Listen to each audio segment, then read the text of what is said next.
آج کے ہمارے پرابلم اور ٹریٹمنٹ کا ٹاپک ہے بخار کا روحانی علاج۔ بخار ایسی بیماری ہے جو موسم کے بدلنے کے ساتھ ساتھ عموماً ہر شخص کو، بچوں کو ہوتا رہتا ہے۔ آج ویورز ہم آپ کو بخار اتارنے کا ایسا مجرب روحانی وظیفہ بتائیں گے جس کو پڑھنے سے اللہ نے چاہا تو بخار اتر جائے گا۔ روحانی علاج غور سے سن لیجئے اور لکھ کر نوٹ بھی کر لیجئے۔ بسم اللہ العظیم، اعوذ باللہ الکبیر من شر کل عرق نعار ومن شر حر النار۔ بسم اللہ العظیم، اعوذ باللہ الکبیر من شر کل عرق نعار ومن شر حر النار۔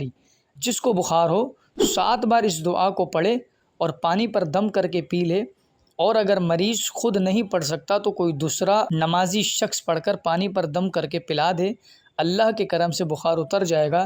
ایک دفعہ میں بخار نہیں اترے تو بار بار اس عمل کو کرتے رہیے، بخار اتر جائے گا۔ ویور جاتے ہوئے چینل کو لائک اور سبسکرائب کرنا نہیں بھولیے۔ Thanks for watching.